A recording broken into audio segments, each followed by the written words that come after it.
오늘은 진취적인 삶에 대해서 이야기를 합니다. 진취적이란 말을 우리가 평상시에는 잘 사용하지는 않는 것 같아요. 뭐 여러분들 최근에 누군가를 보면서 야, 넌 참 진취적이다. 뭐 이런 말 들으신 적 있나요? 하신 적? 그렇게 많이 사용하는 단어는 아닌 것 같아요. 그런데 꽤나 이 진취적인 삶의 모습은 성경 속 인물들에게 보여지는 삶입니다. 그래서 하나님의 성품을 배워가는 것에 있어서 이 진취적이다라는 것을 우리가 한 번 더 살펴볼 필요가 있습니다. 오늘 본문은 여러분들이 뭐 아시겠지만 하나님의 은혜로 이스라엘 백성들이 출애굽을 했습니다. 그리고 그 출애굽을 통하여서 이제 가나안 땅으로 가게 됐는데 광야의 생활을 계속적으로 지속하고 있다는 말이죠. 그런데 하나님께서는 이 이스라엘 백성들을 하나님께서 약속하신 그 땅, 가나안 땅으로 계속 인도하여 가시는 그 과정 속에 있습니다. 그런데 어느 순간 이제 모세가 백성들을 이끌고 이제 쭉 광야 생활을 하면서 가나안 땅에 가까이 왔을 즈음 이제 정탐꾼을 보내요. 그 가나안 땅을 한번 정탐하기 위해서 12명의 정탐꾼을 세우고 그 땅을 이제 정탐하고 와라라고 하는 이제 미션을 주죠. 그리고 나서 12 정탐꾼들이 이후에 다시 진영으로 돌아와서 이제 그 정탐한 것에 대한 내용들을 일러줍니다. 민수기 13장을 보면 이런 말이 있어요. 이런 말씀이 40일 동안 땅을 정탐을 했대요. 그리고 돌아와서 바란 광야 가데스에 이르러서 모세와 아론과 이스라엘 자손의 온 회중에게 그들에게 보고하고 그 땅의 과일을 보이고, 그러니까 말하는 것은 물론이거니와 그 땅이 어떤 땅인지를 좀 실사화하기 위해서 과일까지 가져왔다는 거죠. 모세에게 말하여 이르되 당신이 우리를 보낸 땅에 간즉 과연 그 땅에 젖과 꿀이 흐르는데 이것은 그 땅의 과일이니이다. 그러나 그 땅 거주민은 강하고 성음은 견고하고 심히 클 뿐 아니라 거기서 아낙 자손을 보았으며 거기서 네피림 후손이 아낙 자손의 거인들을 보았나니 우리는 스스로 보기에도 메뚜기 같으니 그들이 보기에도 그와 같았을 것이니라. 12명의 정탐꾼들이 사실 보고를 해요. 그들이 본 것을 그대로 보고를 하죠. 듣던 것처럼 정말 젖과 꿀이 흐르는 땅이더라. 그리고 그 증거가 과일을 갖고 왔다는 거예요. 그리고 나서 너무나도 좋은 땅이야 라고 먼저 이야기를 한 이후에 또 두 번째 이야기하는 소리는 뭐냐면 그런데 문제가 있다는 거예요. 문제가 있는데 무슨 문제냐면 그 땅에 살고 있는 사람들이 문제래요. 왜? 그들은 거인이래요. 그리고 그들이 우리를 보게 되면 야, 쟤는 참 메뚜기 같다 라고 생각할 정도로 그들은 거인이라는 거죠. 뭐 이 말에는 다양한 의미가 함축되어 있겠죠. 뭐 군사력이 셌을 수도 있고 부강하고 재정적으로 넉넉한 나라들이었다. 뭐 이런 말도 가능하겠습니다. 결과론적으로 그들이 본 것 그대로 말하는데 두 가지를 말해요. 첫 번째는 그 땅 너무 좋아요. 그리고 두 번째, 근데 그 땅 들어가기 어려워요. 아니 어려워가 아니라 우린 못 들어가요가 맞을 것 같아요. 왜? 그 땅에 살고 있는 자들이 너무나도 강대하기 때문이다라고 이야기를 해주죠. 정탐꾼들은 객관적인 사실을 그대로 이야기를 했어요. 잘못된 건 아닙니다. 그들에게 필요한 건 무엇이었냐면 그들을 왜 정탐을 보냈냐면 그 땅에 대한 사실을 알고 싶었기 때문에 보낸 거겠죠. 그렇기 때문에 정탐꾼들은 그 사실 그대로를 전했으면 됐어요. 그리고 실제로 그 사실을 그대로 전했습니다. 물론 거기에 그것을 보고 난 이후에 자신의 감정을 한 방울 정도는 넣었을 수도 있겠지만 그게 그렇게 크게 문제는 되지 않았을 거라는 거죠. 12명의 사람들은 동일한 것을 받고 입을 맞췄을 거예요. 야, 우리가 이건 얘기해야 돼. 이렇게 얘기하면 이런 것들을 얘기했겠죠. 그리고 12명이 합의가 되어서 이제 모세와 많은 사람들 앞에서 그들이 본 것들을 그대로 얘기를 합니다. 이 정보가 왜 중요하냐면 이제부터 이스라엘 백성들이 어떠한 방향성으로 나아갈까를 결정하기 위해서 꽤나 중요한 정보들이었다는 거예요. 동일한 사실들을 쭉 얘기를 했어요. 그런데 그 말미에 보면 12명이 이 정탐꾼들이 동일하게 얘기를 하다가 의견이 갈라지게 돼요. 의견이 갈라지게 돼요. 10명은 그 사실을 본 그대로 어떻게 이야기하냐면 우리는 그 땅에 들어갈 수가 없어 라고 이야기를 하고 나머지 2명은 아니야, 우린 들어갈 수 있어 라고 이야기를 해요. 의견이 갈라져요. 본 건 똑같아요. 본 건 똑같고 들은 것도 똑같고 먹은 것도 똑같아요. 그런데 문제는 뭐냐면 의견이 갈라졌다가 문제예요. 만약에 의견이 갈라지지 않았으면 문제가 되지 않아요. 여러분들은 그렇잖아요. 한 공동체에서 문제가 발생을 해요. 왜 발생하냐면 의견이 충돌되기 때문에 그래요. A가 좋으냐 B가 좋으냐, 사람들의 기호가 다르고 의견이 다르기 때문에 충돌을 해요. 그래서 공동체에 문제가 생긴다는 거죠. 그런데 여기에서도 오늘 본문에서 보여지는 게 뭐냐면 의견 충돌이 일어났다고요. 왜? 같은 걸 봤는데 두 가지 의견이 생겼기 때문이에요. 그런데 다수와 소수예요. 다수와 소수. 물론 다수와 소수의 프레임으로 보고 싶진 않지만 뭐 사실상 그래요. 많은 사람들은 그곳에 들어가기 어렵다라고 이야기하고 단 2명만 그곳에 들어갈 수 있다라고 이야기를 하죠. 우리가 10월 달은 진실에 대해서 지금 배우고 있잖아요. 그리고 진실은 또 용기가 필요하다, 아닌 걸 아니다라고 이야기할 수 있어야 된다는 것을 우리가 배웠잖아요. 마치 그거예요. 많은 사람들은 그것에 못 들어가라고 못 박았어요. 그런데 나머지 두 사람은 아니요를 외치는 거예요. 그 용기가 필요했다는 거죠. 그리고 실제로 그 용기를 이 두 사람이 보여줬다는 겁니다. 12정탐꾼의 이야기를 들은 이스라엘 백성들의 반응이 오늘 본문 1절의 반응이에요. 온 회중이 소리를 높여 부르짖으며 백성이 밤새도록 통곡하였더라. 혹시 여러분들 꺼이꺼이 울어본 적 있어요? 언제 꺼이꺼이 울어보셨어요? 저는 그렇게 많이 꼽지는 않아요. 많이 꼽지는 않는데 저도 꺼이꺼이 울어본 적이 있어요. 여러분들 언제 그러세요? 뭐 여친 남친 헤어졌을 때? 그거는 꺼이꺼이 울지 마세요. 그럼 후 털어버리세요. 괜찮다 뭐 이렇게 하시면 돼요. 아시겠죠? 갈 사람 같다 이렇게 생각하시면 돼요. 봐봐요. 온 회중이 소리를 높여 부르짖으며 백성이 밤새도록 통곡하였대요. 이 문자 그대로 보자는 거예요. 자, 어떠한 사람이 밤이 새도록 울 거예요. 엄청난 아픔이 찾아왔다는 걸 의미하겠죠. 밤이 새도록 울어요. 뮤직비디오 같은 데 보면 밤이 새도록 우는 여자 주인공들 보잖아요. 마치 그런 것처럼 밤이 새도록 울어요, 누군가. 그러면 얼마나 옆에 있는 사람이 가슴 아프겠어요. 그런데 오늘 본문은 뭐라고 얘기하면 백성이래요. 한 사람이 아니에요. 백성 집단이 저렇게 하고 있다는 거예요. 그러니까 엄청난 지금 일이 펼쳐졌다는 걸 의미한다는 거죠. 부르짖다, 통곡하다 이 두 단어만 봐도 지금 이스라엘 백성들이 처한 환경이 어떠한지를 대충은 짐작을 할 수 있겠죠. 이 백성들이 왜 부르짖고 통곡을 하였냐? 12명이 제공한 사실 때문에 그래요. 12명이 제공한 사실 때문에. 또한 이 10명은 백성들과 같은 공감의 마음을 펼쳐가고 있고 나머지 2명은 공감하지 않아요. 공감하지 않아요. 여러분들도 한 번쯤은 겪어보셨을 거예요. 어느 순간 길이 막혔을 때를 경험해 보신 적이 있었을 것 같아요. 어떤 것이 좌절되었을 때, 좀 일이 잘 풀리지 않았을 때, 내가 참 비참해 보이는 그 시점이 한두 번쯤은 있었을 것 같아요. 만약 이것을 경험한 사람이라면 그때 정신을 차린다가 참 어렵다는 걸 알 거예요. 어려움을 겪었습니다. 힘듦을 겪었어요. 그런데 그 상황에 있는 사람들이 온전한 정신을 차리기가 매우 어렵다는 것을 여러분도 잘 알고 있을 겁니다. 판단이 흐려지게 돼요. 정확한 판단을 할 수가 없어지게 되고 사고의 정확성도 잃어버리게 돼요. 그리고 감정적인 부분이 내 몸을 지배하죠. 그렇죠? 경험해 보셨을 거예요. 의욕을 잃어가기도 하고, 그런데 시간이 조금씩 지나면서 뭘 하게 되냐면 이게 왜 이렇게 됐지? 왜 이 사태가 이렇게 됐지? 라고 하면서 원인을 분석해요. 근데 그 원인을 분석하는데 올바르게 건강하게 원인을 분석하면 되는데 어떻게 하냐면 무엇인가를 탓하게 되죠. 뭐 어떤 물건 때문에, 사람 때문에, 이 환경 때문에 지금 내가 이렇게 된 거야 라고 하면서 내가 아닌 다른 것들의 탓을 해버리게 된다는 겁니다. 그래서 그 탓에 대한 저주를 하고 화를 내뿜기도 한다는 거예요. 그게 인간이 가지고 있는 내가 어려움을 경험했을 때 보여지는 반응들이에요. 이스라엘 백성들도 똑같이 반응했다는 거죠. 오늘 보면 3절을 보면 어떤 반응을 하냐면 어찌하여 여호와가 우리를 죽여버리려고 하는가예요.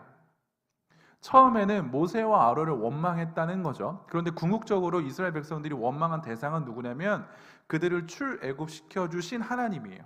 그들을 구원해 주신 하나님을 원망해요. 이렇게 얘기하는 거예요. 야, 출애굽이 살리는 게 아니라 죽이는 거였구나인 거예요. 선하신 하나님은 그들을 살리시기 위해서 출애굽시키셔서 그들을 돌보시고 계시는데 백성들이 뭐라고 이야기하냐면, 야, 하나님이 우리를 여기까지 이끄신 이유가 있었네. 곱게 죽이려고 하는 게 아니었네. 우리를 그냥 구워 삶아서 정말 달달 볶아서 죽이려고 하시는구나. 마치 이렇게 이야기하는 거예요. 여호와가 우리를 그 땅으로 인도하여 칼에 쓰러지게 하려 하는가? 차라리 우리가 애굽으로 돌아가는 것이 낫지 않냐? 그래서 그들은 야, 모세 아니라 다른 지도자를 세워서 우리가 다시 애굽으로 돌아가자라고까지 이야기를 했다는 거죠. 너무나도 안타까운 반응인 거예요. 사실에 기반한 반응이었는데 그 반응이 긍정적으로 나오지 않고 부정적으로 나왔다라고 하는 거죠. 그런데 모든 사람들이 이 반응을 보였으면 괜찮아요. 모든 자들이 이 반응을 보였다라고 한다면 문제될 게 없어요. 근데 두 명이 다른 모습을 보여줘요. 이 두 명을 무시할까요? 어떻게 생각하세요? 많은 사람들이 동일한 의견을, 동일한 감정을 갖고 있어요. 그런데 단 두 명이 다른 감정, 다른 의견을 가져요. 무시할까요? 어떻게 생각하세요? 보통의 공동체는 그걸 무시해요. 두 명? 야, 다수가 지금 이러고 있는데 니네 둘이 뭐가 문제야? 야, 니네 둘이 세상을 바꿀 수 있을 것 같아? 니네 둘이 우리 공동체를 바꿀 수 있을 것 같아? 라고 이야기하겠죠. 그래서 그 두 명을 묵살해 버리기도 할 거예요. 그럼 여러분들은 어떻게 하실래요? 만약에 여러분들이 지금 이스라엘 공동체였다면 그 두 명의 이야기를 버리실래요? 그런데 오늘 성경은 그 두 명의 의견에 집중해요. 왜냐? 그 두 명은 이렇게 이야기를 하거든요. 9절 보세요. 다만 여호와를 거역하지는 말라. 또 그 땅 백성을 두려워하지 말라. 그들은 우리의 먹이라. 그들의 보호자는 그들에게서 떠났고 여호와는 우리와 함께 하시느니라. 그들을 두려워하지 말라 하나. 너무 다르죠? 너무 달라요.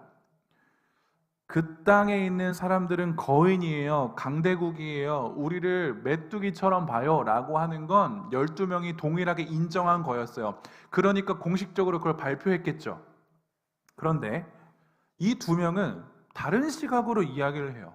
네, 그런 건 맞아요. 그런데 뭘 하래요? 여호와를 거역하지 말라는 거예요. 야, 지금 너희들이 슬퍼할 때가 아니라는 거예요. 왜? 여호와께서, 하나님께서 뭘 약속하셨는지를 보라는 거예요. 기억하라는 거예요. 그러면서 이야기하죠. 여호와는 우리와 함께 하신대요. 그러니 두려워하지 말라는 거예요. 이 상황에서, 동일한 상황에서 이 단 두 명만 다름을 이야기하는데 왜 이들은 이렇게 이야기를 할까? 우리가 배운 것처럼 그들은 하나님의 성품을 닮아 있었던 거죠. 진실한 성품, 용기 있는 성품, 그리고 오늘 우리가 배울 진취적인 성품. 진취적이다라는 것은 내가 지금 처한 상황에 머무르는 자가 아니에요. 내가 지금 처한 상황에 머무르지 않고 분명한 목표가 있는데 그 목표를 계속적으로 적극적으로 향하는 게 진취적인 삶이에요. 내 지금 처한 상황이 좋아 보이지 않아요. 나빠요. 나쁨에도 불구하고 목표가 너무 분명하기 때문에 상황에 안주해서 목표를 잃어버리는 사람이 진취적인 사람이 아니라, 상황은 속된 말로 개떡 같아요. 근데 목표가 분명하니까 가는 거예요. 지금 상황이 딱 이렇다고요. 이스라엘 백성들이 처한 상황은 우리는 공감할 수가 없어요. 그런데 꽤나 심각하다고요. 너무 심각해요. 죽을 수 있다니까요. 이 상황에서 당연히 낙담하는 게 당연하다고요. 그런데 단 두 명은 낙담하지 않아요. 오히려 용기를 북돋아줘요. 왜? 그들은 분명한 목표를 봤기 때문에 그래요. 그래서 현실에 안주하지 않았다는 것이 오늘 본문이 보여주는 진취적인 삶의 태도라는 겁니다. 이스라엘 목표는 무엇이었나요? 하나님께서 약속하신 그 땅에 들어가는 거예요. 가나안 땅에 들어가는 거죠. 그게 그들의 목표예요. 목적이에요. 하나님께서 이 약속을 언제 주셨냐면 그들의 조상 아브라함 때부터 주셨어요. 아브라함에게 분명하게 말씀하셨거든요. 그 땅으로 들어가라. 내가 줄 거야. 그 약속이 계속 이어져서 지금 이스라엘 민족에게까지 지금 펼쳐지고 있는데, 우리가 잘 아는 것처럼, 아니 그들도 알았을 거예요. 하나님은 약속을 아주 세밀하고 섬세하게 이끌어 가신다는 것을 그들은 알았을 거예요. 그러니까 출애굽을 했을 때, 그리고 광야의 생활이 있었을 때에도 물론 불평은 있었지만 그 약속을 알기 때문에, 그 약속을 어떻게 이루어 가시는지를 알기 때문에 그들은 계속 군말 없이 갔다고요. 실제로 하나님께서는 그들을 입히시고 먹이시고 인도하셨죠. 구름 기둥과 불 기둥으로 만나를 통해서 그들을 계속적으로 입히셨어요. 그리고 성경을 보니까 그들의 신발이 해지지 않았대요.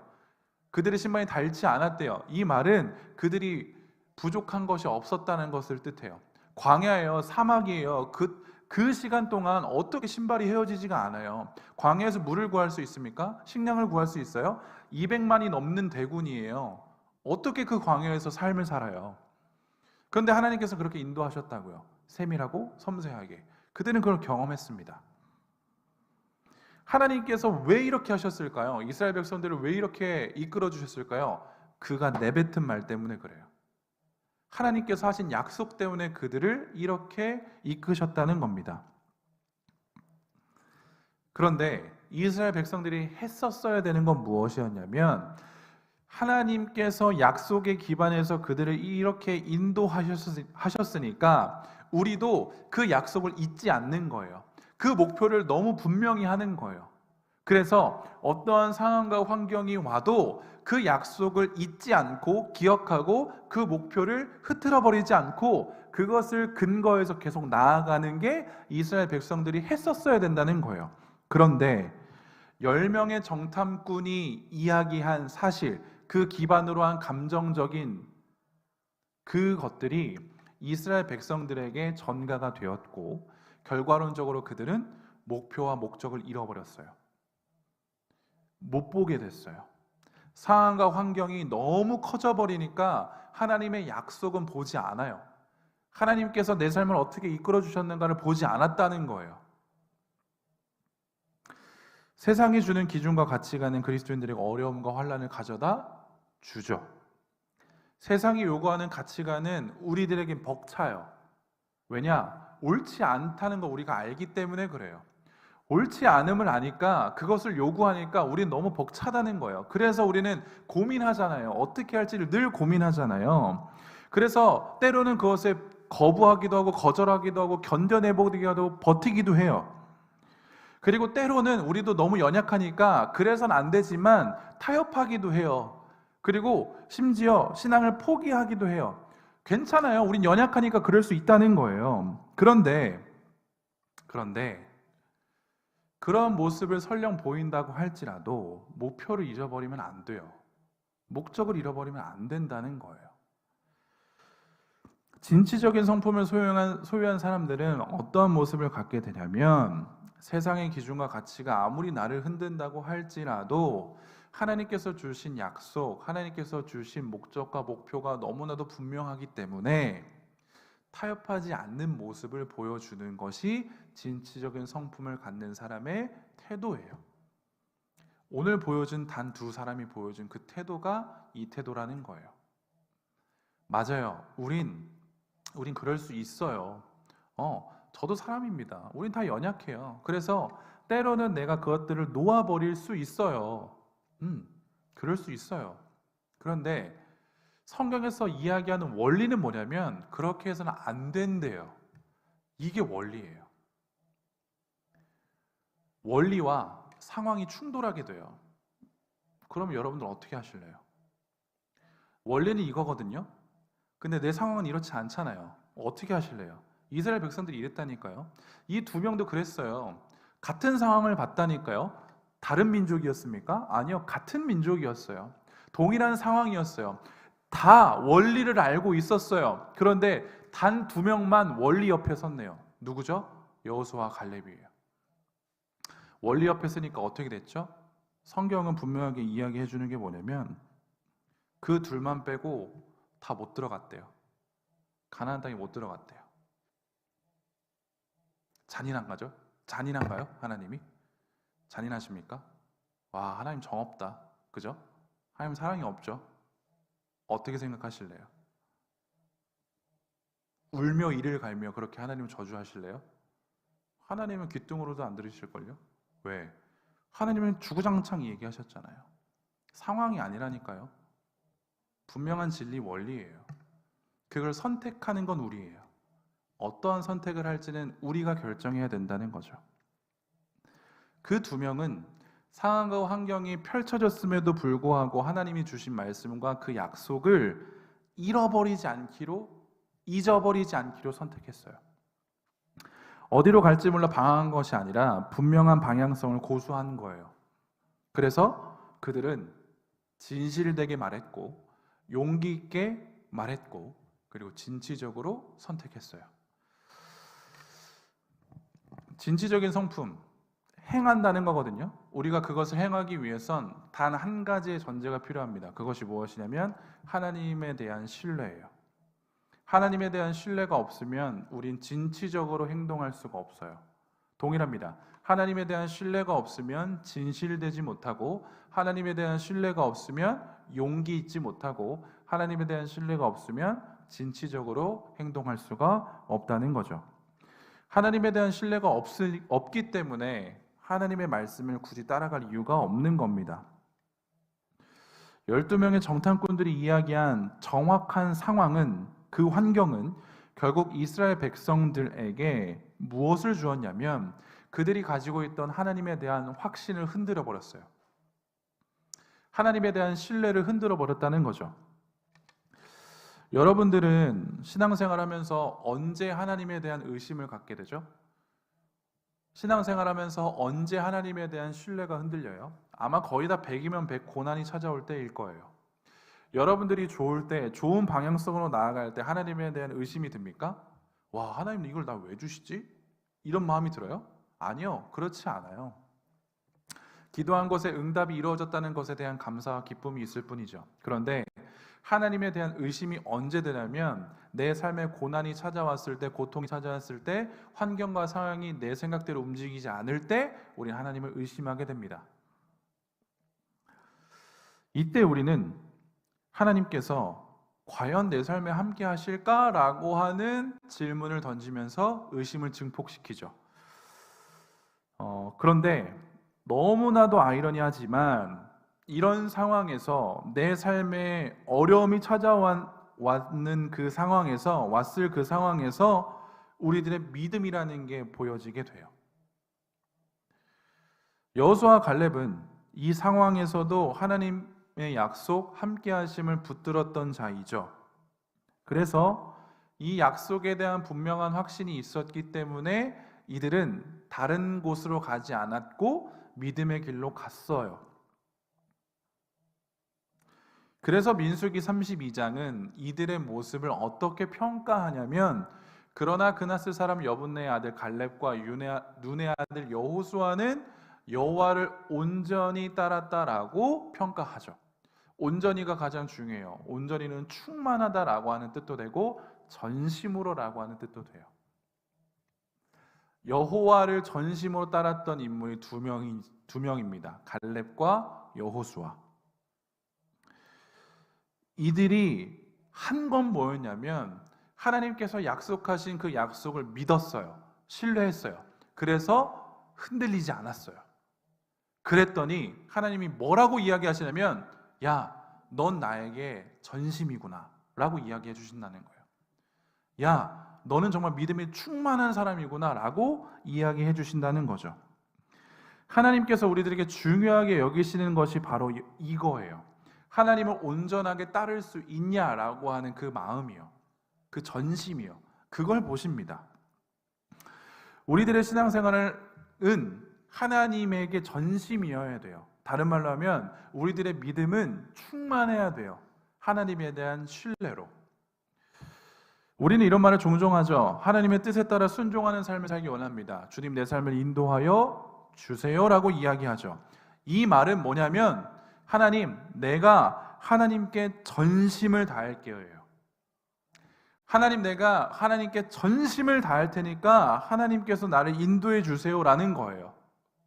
내 의견, 내 뜻은 없다는 걸 뜻해요. 그냥 하나님께서 가시는 대로 내가 따라가겠다는 거예요. 그게 전심이에요. 그게 우리가 기도하는 주님, 내가 주님 뜻에 따르겠습니다라고 하는 기도의 의미입니다. 남기지 않고 아낌없이 나를 다 드리는 것이 전심이에요. 동의하실 겁니다.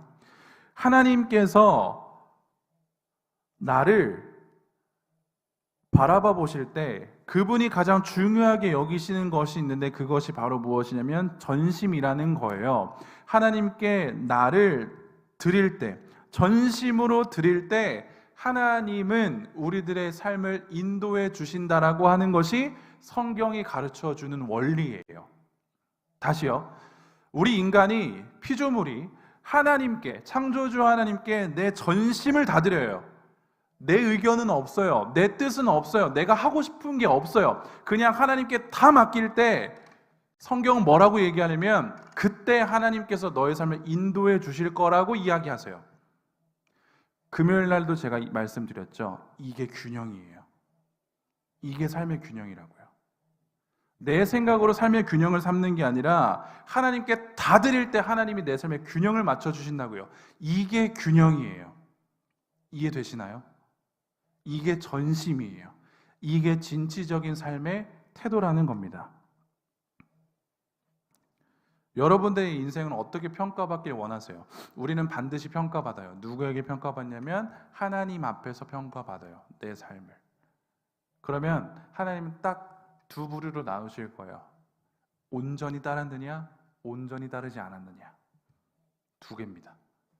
여러분들은 어떻게 살기 원하세요? 어떻게 평가받고 싶길 원하세요? 온전히 따랐다.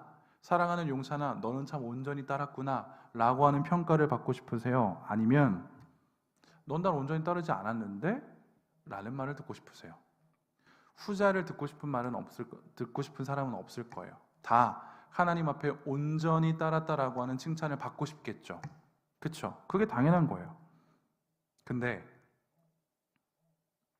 반드시 우린 둘 중 하나의 말을 들을 수밖에 없을 텐데 만약 여러분들의 삶에서 하나님께 전심을 다하지 않으면 너 성령을 속이는 사람이잖아 라고 질책을 받을 수 있어요. 이걸 여러분들이 두려워하시면 좋겠어요. 저도 두려워해야겠죠. 목사로서 모든 사람들에게 보여질 때 야, 목사니까 하나님께 전심을 다하는구나 라고 여겨질 수 있겠지만 제가 스스로 하나님께 전심을 다하지 않으면 저는 하나님께 다른 평가를 받아버릴 수도 있다는 겁니다. 선택은 제가 하는 거예요. 제가 하나님께 전심을 다할 거냐, 전심을 다하지 않을 거냐. 여러분들도 마찬가지예요. 누가 떠밀어 주지 않아요. 우리는 자연스럽게 성령님이 이렇게 쭉 떠밀어 주시길 바라잖아요. 전심의 자리로 하나님께서 이렇게 쭉 밀어 주시길 바라잖아요. 우리가 선택해야 돼요. 의지를 가지고 결단을 해야 된다는 겁니다. 하나님에 대한 신뢰가 없다면 우리는 하나님께 내 삶을 당연히 맡길 수가 없죠. 진취적인 믿음의 사람이 되길 원한다면 가장 뭐부터 해야 되냐? 하나님에 대한 신뢰를 쌓으셔야 돼요. 하나님을 믿어도 되나? 하나님의 말씀을 따라가도 되나? 정말 내가 이렇게 살아도 되나? 라고 하는 것에 대한 하나님에 대한 확신이 있으셔야 돼요. 그래야 여러분들은 진취적인 삶을 살아가실 수 있어요. 그러기 위해선 우리들 믿음이 성장해야겠죠. 이 믿음의 성장은 어떻게 이루는가? 우리의 신앙 고백서는 이렇게 이야기합니다. 피택자들이 믿어 자기 영혼의 구원에 이르게 하는 믿음의 은혜는 그리스도의 성령께서 그들의 마음에 행하시는 역사이다. 이 은혜는 보통 말씀의 사역으로 일어난대요. 말씀의 사역으로 믿음의 성장이 일어난다는 거예요. 또한 말씀의 사역과 더불어서 성례의 집회, 이게 뭐냐면 보이는 말씀이에요. 우리가 성찬을 하잖아요. 이거는 보이는 말씀이기 때문에 은혜의 방편이라고 이야기합니다. 또 하나, 기도로 믿음은 커지며 강화된다는 거죠. 말씀에 기반한 거예요. 말씀에 근거하지 않으면 우리의 믿음은 성장하지 않아요. 하나님에 대한 확신이 왜 이렇게 없죠? 하나님에 대한 신뢰가 저는 왜 이렇게 없죠? 당연합니다. 말씀을 가까이 하지 않으니까 그래요. 말씀을 가까이 하면 하나님에 대한 신뢰는 쌓입니다. 말씀을 가까이 하면 하나님에 대한 확신이 커져가요. 그 누가 뭐라 그래도 하나님에 대한 확신으로 살아갈 수밖에 없어요. 왜? 말씀은 우리들에게 그걸 가르쳐 주니까 그래요. 히브리서 5장 13절 14절 제가 자주 인용하는 거죠. 이는 젖을 먹는 자마다 어린아이니 의의 말씀을 경험하지 못한 자요. 그렇죠? 의의 말씀을 경험하지 못한 자는 여전히 엄마의 젖을 먹는 것과 같아요. 육신은 다 컸는데 여전히 엄마 젖을 먹으면 그건 이상한 거예요. 그런데 우리는 여전히 그래요. 신앙의 연차는 쌓여요. 그런데 여전히 말씀을 몰라요. 엄마 젖을 먹고 있는 거예요. 괜찮아 보이세요? 지하철에 갔는데 다 큰 성인이 엄마 젖을 먹고 있다고 생각해 보세요. 귀여워요? 오늘 박혜모 목사님 아들 도하가 왔거든요. 처음으로. 도하는 엄마의 젖을 먹어야 돼요. 우리는 와 너무 아름답다 사랑스럽다 라고 이야기하잖아요. 그때에 맞는 모습이 있다고요. 다 큰 어른이 그렇다고 생각해 봐요. 그거는 이상한 거예요. 우린 지금 이상한 거일지도 몰라요. 근데 우린 그걸 몰라요. 왜? 다 이상하니까. 다 이상하니까 우린 몰라요. 그래서 제가 무엇을 말씀하고 싶은지 아시겠죠? 25명 읽으셔야 됩니다. 성경 읽으셔야죠. 언제까지 다 컸는데 엄마 좀 먹고 다닐 거예요? 고기 씹으셔야죠. 고기가 얼마나 맛있는데. 근데 여전히 고기를 씹어본 자의 말만 들어요. 고기 맛있다더라. 언제까지 그렇게 우리의 신앙이 자라지 않을 겁니까? 14절은 이렇게 얘기하죠. 단단한 음식은 장성한 자의 것이니 그들은 지각을 사용함으로 연단을 받아 선악을 분별하는 자들이라. 말씀을 들음으로 우리는 단단한 음식을 먹을 수 있어야 됩니다. 성장할 수 있어야 돼요. 자, 하나님을 신뢰하지 못한 사람과 신뢰한 사람의 결말은 너무 다른데 민수기 14장 22절과 24절은 이렇게 얘기합니다. 내 영광과 애국과 광야에서 행한 내 이적을 보고서도 이같이 10번이나 나를 시험하고 내 목소리를 청종하지 아니한 그 사람들은 내가 그들의 조상들에게 맹세한 땅을 결단코 보지 못할 것이요 또 나를 멸시하는 사람은 한 사람도 그것을 보지 못하리라. 자, 보세요. 하나님의 말씀을 따르지 않았어요. 그것을 신뢰하지 않았어요. 근데 하나님은 그 사람을 어떻게 평가하시냐면 나를 멸시한대요. 누군가에게 멸시당해 보셨나요? 그것만큼 기분이 나쁘지 않은 건 없어요. 그런데 하나님의 말씀을 듣고서도 따르지 않는 사람들을 하나님 뭐라고 정죄하실 거냐면 넌 나를 멸시하는 사람이야 라고 이야기하세요. 24절 그러나 내 종 갈렙은 그 마음이 그들과 달라서 나를 온전히 따랐은즉 그가 갔던 땅으로 내가 그를 인도하여 드리니 그의 자손이 그 땅을 차지하리라. 너무 다르죠. 멸시한 사람과 하나님을 온전히 따랐던 사람, 그리고 결과도 달라요. 약속을 쟁취하지 못하죠. 얻지 못해요. 그러나 갈렙은 여호수아는 그 약속의 땅을 차지하죠. 하나님은 지금 저와 여러분들에게 무슨 약속을 해주셨냐면 천국에 대한 약속, 부활에 대한 약속, 영원한 생명에 대한 약속을 해주셨죠. 그리고 우리는 그 영생을 어떻게 받을 수 있죠? 오직 예수 그리스도를 믿음으로 받을 수 있다는 겁니다. 우리는 이 땅을 살아가면서 그 약속을 바라보면서 신뢰하며 살아가야 되는 자들이에요. 이것에 전심을 다해야 돼요. 예수 믿는 것에 전심을 다해야 된다는 겁니다. 그런데 우리들의 믿음을 방해하는 것이 무엇이 있느냐가 문제인 거죠. 과연 우리는 예수 그리스도를 믿는 전심으로 나아가야 되는데 그것을 방해하는 것이 무엇이냐? 우리는 그것을 제거할 수 있어야 된다는 거죠. 그것을 우리는 우상 숭배라고 부르는데 그리스도인의 합당한 예배라고 하는 책을 쓴 신학자는 이렇게 이야기를 합니다. 온전히 하나님만을 의지하지 않는 것이 제가 이거 잘못 썼나요? 잘못 썼네요. 그럼 제가 읽어드릴게요. 온전히 하나님만을 의지하지 않는 것이 우상 숭배이다. 대개 사람에 대한 두려움, 사람을 기쁘게 하는 것, 사람에 대한 집착, 자신에 대한 사람들의 평판 같은 것들이 우상 숭배의 시작으로 이어지며 많은 우상 숭배적인 행위를 낳는데요. 이를테면 능력, 군대, 선단, 동맹, 돈, 친구, 지식, 능력, 권세, 음식, 술, 외모, 아름다움, 자긍심 같은 것들이 우상이래요.